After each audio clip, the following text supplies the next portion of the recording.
কেমন আছো? আশা করছি ভালো আছো। সোমার ব্লগ থেকে আমি সোমা বলছি, আর আমরা সবাই ভালো আছি।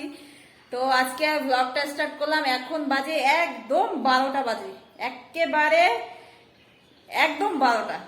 তো 12টার সময় ব্লগটা স্টার্ট করলাম। তো আজকে সকালবেলা তো যথারীতি বুঝতেই পারছো, 12টা যখন, সকালে কাজকর্ম সব হয়ে গেছে, সকালে খাবার দাবার খাওয়া কমপ্লিট। সকালে আজকে রান্না করেছিলাম সিদ্ধ ভাত, আর সিদ্ধ ভাতের সঙ্গে করেছি ডিম ভাজা। আমাদের মুরগির ডিমের, দেশি ডিমের ডিম ভাজা, মানে ডিম অমলেট দিয়ে খেয়েছি। মানে ডিম ভাজা, আর ছিল ভেন্ডি সিদ্ধ, বেগুন সিদ্ধ, দুধ ছিল, আম ছিল, এটা দিয়েই সকালের খাবার খেয়েছি। খেয়ে কিছু এঁঠো বাসন মেজে চলে এসেছিলাম উপরে। তো সকালে পুজো করেছিলাম আম দিয়ে, সেই প্রসাদটা খেয়েছি। প্রসাদটা খেতে খেতে আজকের ভিডিওটা আমি আপলোড করেছি, আপলোড করে শিডিউল করে রেখেছি। তারপরে কালকে যে ভিডিওটা আমি ছাড়বো, মানে তোমাদেরকে দেখাবো, সেই ভিডিওটা আমার এডিট করা কমপ্লিট হয়ে গেছে। শুধু আমি সেভ করতে বসাইনি আর কি, সেভটা পরে বসাবো। A to Z কমপ্লিট করে রেখেছি। ফাইনাল রাউন্ড আমার দেখাও হয়ে গেছে। তো সেভটা করিনি, সেভটা পরে করবো, বিকালে করবো। আর তাহলে আর সেই ফাঁকে জানো না, এত ঘুম পাচ্ছিল, আর আম খেলে নাকি ঘুম হয়। তো ফোনটা নিয়ে বসেছিলাম, একটু ঘুমিয়েও নিয়েছি, মানে এত ঘুম পাচ্ছিল, টুক করে একটু ঘুমিয়ে নিয়েছি। তো ওটাকে ঘুম বলে না আর কি ওটাকে ঘুম বলে না, তবু একটু ঘুমিয়ে নিয়েছি আর কি। 5 মিনিট হলেও ঘুম, তো বলো, মানে চান্স মিস করি না আর কি। ভিডিও এডিট করতে করতে একটু ঘুম আসলে ঘুমিয়ে যাচ্ছি। জানো, কালকে পরশুদিনকে বন্ধুদের ভিডিও চালিয়েছি দেখবো। তো এক বন্ধুর ভিডিও চলছে, তো ভেবেছি ভিডিওটা প্রায় শেষের দিকে, তো চলতে থাক, আর অল্প একটু আছে। তো কখন যে ঘুমিয়ে গেছি বাবা গো, ভিডিওটা শেষ হয়ে গেছে, 3 মিনিট বেশি হয়ে গেছে আমার এইরকম হচ্ছে অবস্থা। তো যাক, অ্যাকচুয়ালি কি বলতো, মানে এই ভিডিও করতে করতে মানে ঘুমটা ঠিকঠাক মতো হয় না। তারপরে যে শুধু ইউটিউব নিয়ে থাকলে তো হবে না, সংসারটাও তো আছে বলো। তো ওই সংসার আর ইউটিউবের গন্ডগোলে আমার ঘুমটা ঠিকঠাক মতো হয় না। ওই জন্য একটু বসলে মনে হয় কি ঘুম পাচ্ছে, আর ঘুমিয়ে নিচ্ছি, এই আর কি। এটাই কিন্তু 2-1 সময় ভাবি না আমার ঘুমালে হবেই না, কিন্তু সব সময় তো আর শরীর কথা শুনবে না বলো। 2-1 সময় তো চোখ লেগেই যায়, কিছুতেই হয় না। তো যাকগে, আজকে আর বেশি কথা বলছি না। তো চলো, সকালে রান্না বান্না খাওয়া দাওয়া তো পর্ব মিটে গেছে, আর তোমাদের বন্ধুরা তো এখন রান্না কমপ্লিট হয়ে গেছে দুপুরে, আর এখন আমি যাব রান্না করতে।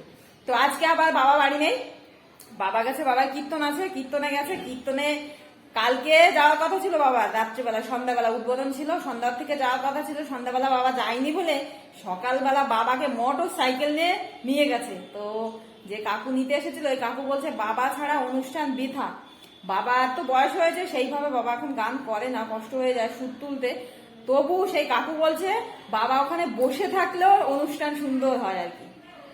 তো বাবা সুন্দর গানও করে গো, বাবা কীর্তন সুন্দর করে। এই যে আমরা ভাগবতের অনুষ্ঠান হয়, আমাদের গীতা ভাগবতের অনুষ্ঠান হয়, বাবা ওখানে না থাকলে আমাদের মন খারাপ লাগে। বাবা হচ্ছে আমাদের মাথা তো চলো বন্ধুরা, শুধু গল্প করছি, রান্নার দিকে চলে যাই চলো। তো আজকে বোধহয় আমার দেওর একটু চিকেন নিয়ে এসেছে, চিকেন রান্না করবো, চিকন বলতে যাচ্ছিলাম তো যাই হোক, চিকেন রান্না করবো। বাবা তো নেই, বাবা থাকলে একটু মাংস টাংস হলে সমস্যা হয়, তো বাবা নেই, ওই জন্য আমরা একটু চিকেন খাবো। দেখি কি এনেছে, কদ্দূর এনেছে, চলো নিচে যাই। হ্যাঁ,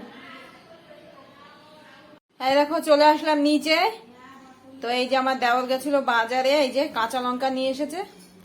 বর্তমানে আমাদের খেতে কোথাও কোনো লঙ্কা গাছ নেই, লঙ্কা কিনে আনতে হচ্ছে। এই যে আদা নিয়ে এসেছে, আর এই যে প্যাকেটে এনেছে চিকেন। তো বেশি চিকেন আনিনি, অল্প করে এনেছে, তবু যা এনেছে আমাদের হয়ে যাবে আর কি। তো আমি চিকেনটা আগে ধুয়ে নিয়ে আসি। রান্না শুরু করে দেওয়ার আগে চলে আসলাম আমাদের এই যে বড় ঘরে। দেখো, আমি এসেছি চাল নিতে, যে ভাতটা রান্না করব, চালটা আমাদের এই বড় ঘরে থাকে আর কি। তো এই যে আমাদের এই বড় ঘরে এসেছি চাল নিতে। এসে দেখছি কি, দেখো এই দেখো, ও মানে সুস্থ নেই। এই যে কালী মায়ের মুখ তৈরি করে, কালার করে, এই দেখো চোখ তৈরি করছে। তো এখানে এসে তো আমি দেখতে শুরু করে দিয়েছি, আর বন্ধুরা তোমরাও দেখো। দেখো তো কেমন করে চোখ আঁকায় সেটা একটু দেখি, তারপরে রান্না করতে বসবো। তো একটা না, এই যে আরেকটা দেখো, তো দেখলেই বোঝা যাচ্ছে, দেখো একদম শোকায়নি, ভেজা রয়েছে।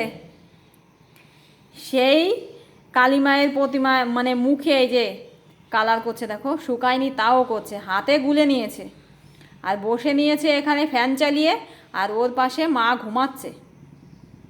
তো কেমন করে তৈরি করছে তোমরা আজকে আবার দেখতে থাকো বন্ধুরা।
তো ও করতে থাক, অনেক টাইম লাগবে বোঝা যাচ্ছে, আর অ্যাকচুয়ালি এত সূক্ষ্ম কাজ না, তাড়াতাড়ি হওয়ার না। তো করতে থাক, একেবারে রেডি হয়ে গেলে তারপরে না হয় তোমাদের আবার দেখাবো। তো আমি এখন চলে যাই রান্না করতে, আমার আবার রান্না করতে দেরি হয়ে যাচ্ছে। চলো রান্নাঘরে। এই দেখো মাংসটা ধুয়ে নিয়ে এসেছি। তো এই মাংস রান্না করব, বেশি কিছু রান্না করব না, আর এই যে কাঁকরোল ভাজা করব। কাঁকরোলের ভিতরে একটু আলু দেবো আর পেঁয়াজ দিয়ে ভাজা করব, আর এই মাংস রান্না করব, আর কিছু না। তো যে মাংস আছে আমাদের এক বেলার মতো করে এনেছে আর কি, বেশি মাংস না, আজকে একটু কম মাংস, তো হয়ে যাবে আমাদের, এক টাইম হয়ে যাবে। ওই যে রান্নাটা আমি বেশ কিছু সময় আগে শুরু করে দিয়েছি। দেখো কাঁকরোলের ভিতরে কাঁকরোল দিয়েছি, আলু দিয়েছি আর পেঁয়াজ দিয়ে ভাজা ভাজা করেছি, এরকম ভাজা হয়ে গেছে। আর এখন মাংসটা করব, ভাজা হয়েই গেছে, নামিয়ে নেব। ভাজাটা নামিয়ে এই দেখো মাংসের আলু দিয়ে দিয়েছি, আলু একটু বেশি দিয়েছি আজকে যেহেতু মাংস কম ওই জন্য। আর দেখো আলুর সাইজ কত ছোট, আমাদের তো তোমরা জানো ছোট ছোট আলু কিনে নিয়ে আসে বস্তা বস্তা হিসাবে। তো এই যে বস্তা এবার আলু এনেছে না, একদম খারাপ এই আলুগুলো, বদমাইশ আলু, গলতে চায় না গো, ওই জন্য আলুগুলো আগে দিয়ে দিলাম, ভাজার জন্য দিইনি, আলুগুলো দিয়ে দিয়েছি তেলের পরে। আর পেঁয়াজ কাটা হয়েছিল না আমার, তো সেই ফাঁকে পেঁয়াজটা কেটে নিলাম।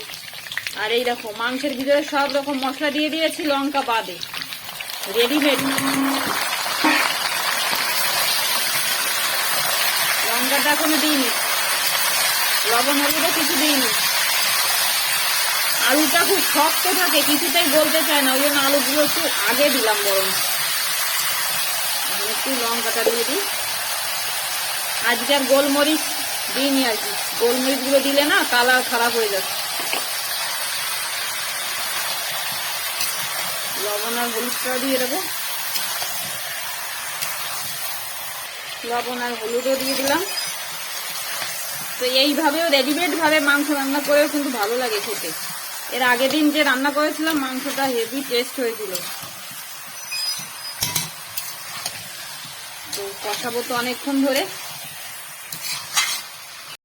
একটু ঢাকা দিয়েছিলাম, ঢাকাটা তুলে একটু নেড়ে দিলাম, আবার এখন একটু ঢাকা দিয়ে দেবো। অনেকক্ষণ ঢেকে ঢেকে কষিয়েছি, কষানো প্রায় হয়ে গেছে। এই দেখো এই যে আমার রান্না কমপ্লিট। আজকে একটু ঝোলঝোল করেছি, তো বেশি পাতলা করিনি দেখো। তো এই যে এরকম করেছি আজকে, একদমই কম আইটেম, এই যে চিকেন আর এই যে সেই ভাজা কাঁকরোল আলু পেঁয়াজ দিয়ে ভাজা। তো এই দুই রকমের আইটেম, আর দুধ তো আমাদের সবসময় থাকে, আর এখন আমও আছে, আম দিয়েও আমাদের ভাত খাওয়া হয় আর কি। তো আমার রান্নাগুলো তো কমপ্লিট হয়ে গেছে, আর এখন বাজে 2টো। এরকম আর মিষ্টিমা রেডি, কোথায় যাচ্ছে জানো? হাইকোর মিটিংয়ে যাচ্ছে, ওদের মিটিং। তো আমাদের সামনে যে অঙ্গনের স্কুল আর কি, তো স্কুলের কাকিমা দিদিমণি তোমরা দেখেছো আমার ব্লগে, তোরা হাইকোর টুম্পা, এই যে লক্ষ্মী টুম্পা, দেখো কিশোরী মেয়েদের নিয়ে মিটিং আছে আজকে, কিছুটা দূর ওরা যাবে, ওই যে তৈরি হয়েছে এই অঙ্গনারী স্কুলের দিদিমণি কাকিমা। কিশোরী মেয়েদের মিটিং হবে, তাই খবর দিয়ে গেছিল আর কি, তাই ওরা এখন যাচ্ছে। এই যে তো আমার তো রান্না হয়ে গেছে, আর মিষ্টি মার খাওয়া হয়নি আর কি। ওই ফোন করেছিল সেই কাকিমা, ওখানে যেখানে মিটিং হবে আর কি, ওখানে বসে রয়েছে। তো সেই কাকিমা ফোন করেছিল, বলছে ওদের এখনই যেতে, ওই জন্য মিষ্টি মাকে আর খাইয়ে দিলাম না। তো বাড়ি এসে খাবে আর কি। তো টোটোয় করে যাবে, টোটোয় করে 2-3 মিনিট লাগবে। একটা অঙ্গনারী স্কুল আছে, সেখানেই হবে আর কি, কিছুটা দূর আমাদের এখান থেকে। তো নাও, টোটোতেই যাবে মিষ্টি মা। তো এই দেখো একটা ফাঁকা টোটো এসেছিল, এই যে চলে যাচ্ছে, আর আমিও চলে যাবো এখন বাড়ি। তো চলো বাড়ি যাই। তো এই দেখো বন্ধুরা, বাবাই যে কালী মায়ের মুখটা তৈরি করছিল, তখন তোমরা দেখলে চোখগুলো আঁকাচ্ছিল আর কি। তো সেই কালী মায়ের মুখটা কেমন করেছে দেখো। তখন তো এই যে মণিগুলো লাল রং করেছিল না, তারপরে দেখো এই যে কালো করে দিয়েছে, এরকম করে রেখেছে এই পর্যন্ত। একদম ভিজা ভিজা মাটিতে এরকম করেছে, ভীষণ ভিজা ভীষণ ভিজা। এই দেখো, দেখেছো? দেখো মাটিটা শুকায়নি, একদম ভিজা। বসে বসে কাজ নেই, তাই এই যে করছে। বেশ সুন্দর হয়েছে বলো, কি সুন্দর লাগছে দেখো। আগেও তোমরা আমার ব্লগে দেখেছো বাবা এরকম কালী মায়ের মুখ কালার করেছে আর কি, বেশ সুন্দর হয়েছে। আরেকটা করেনি, এটাই করেছে। খাবার দাবার খেয়ে চলে আসলাম রাস্তায়। তো আমার মিষ্টিমা আসছে কিনা সেটা দেখতে আসলাম আর কি রাস্তায়। তো আসছিল না বলে এখানে যে আমার ননদের ছেলের মিষ্টির দোকান আছে রাস্তায়, তো ওর দোকানে চলে আসলাম হাঁটতে হাঁটতে। তো দেখি এই যে ওরা মিষ্টি তৈরি করছে, দেখো কত সুন্দর কালো জাম তৈরি করছে, দেখো তেলে ভাজছে আর কি, কি সুন্দর লাগছে। তো এখানে গিয়ে আমি ওদের সঙ্গে কথা বলছিলাম আর কি, আর মিষ্টি আসে কিনা সেটা দেখছিলাম, কিন্তু মিষ্টি আসছে না। তো মিষ্টিগুলো দেখে মানে আমার মিষ্টিমা আসছিল না দেখে, তো ওদের এই মিষ্টিগুলো বানানো আমি দেখছিলাম আর কি, কালো জাম। তো আমার এত ভালো লাগছিল, তা আমি বলছি দেখি একটু বন্ধুদেরকেও দেখাই। তো আমার দেখে এত লোভ হচ্ছে, ওই দেখো আমার জন্য একটা তুলছে, আমি একটা খাবো। তো আমার জন্য তুলে রেখে দিয়েছে, আর এইগুলো তো ভাজা কমপ্লিট। দেখো এই যে মিষ্টির ঝোলের ভিতরে দিচ্ছে আর কি। তো একজন ভাজছে, আর এই যে আমার ননদের ছেলে এই যে মিষ্টির শিরার ভিতরে মিষ্টিগুলো ভালো করে নেড়ে চেড়ে নিচ্ছে আর কি। তো আমি এখানে বসে থাকবো যতক্ষণ না মিষ্টিমা আসে, ও আসলে তারপরে আমি বাড়ি চলে যাব। তো ওদের মিষ্টিগুলো তো সব ভাজা হয়ে গেছে, এক এক করে সব এই যে মিষ্টি এই যে মানে মিষ্টির ঝোলের ভিতরে দিচ্ছে। আর আমি এখানে ফ্যান চলছে, এখানে আরাম করে একটা টুলের পরে বসে রয়েছি। তো আমিও তো আমাকে যে মিষ্টিটা দিয়েছে ওটা খাবো, ওটা একটু ঠান্ডা হলে তারপরে খাবো। ছোটোবেলা জানো মুদি দোকান থেকে না একরকম লাড্ডু কিনে খেতাম, তোমরা বন্ধুরা খেয়েছো কিনা আমি জানি না। তো আমরা ছোটোবেলা খেতাম আমি আর কি। তো কি ভালো লাগতো খেতে, ঠিক সেই ছোট্টবেলার লাড্ডুর মতো লাগছিল মিষ্টিগুলো, মুদি দোকানে পাওয়া যেত ওই লাড্ডুগুলো। এই দেখো খাচ্ছি, একদম হালকা। ছোট্টবেলায় এরকম লাড্ডু কিনে খেতাম মুদি দোকান থেকে।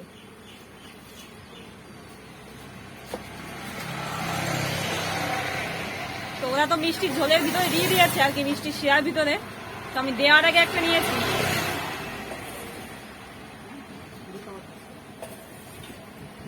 হাতে আমার কালো কালো কি বলতো এগুলো, আমি হচ্ছে মুচা কেটেছিলাম। চলে এসেছি বাড়ি মিষ্টি খেয়ে, আর আমার মিষ্টি মাকে নিয়ে ও চলে এসেছিল, আর ওর সঙ্গে চলে আসলাম বাড়ি। ভীষণ গরম বাবা। তো আর বেশি কথা বলছি না, আজকের ব্লগটা অনেক বড় হয়ে যাচ্ছে। তো এখানেই আমার ব্লগটা আজকে শেষ করছি। তোমরা সবাই ভালো থেকো, সুস্থ থেকো, আর আজকের মতন টাটা। জয় রাধে রাধে রাধে বন্ধুরা।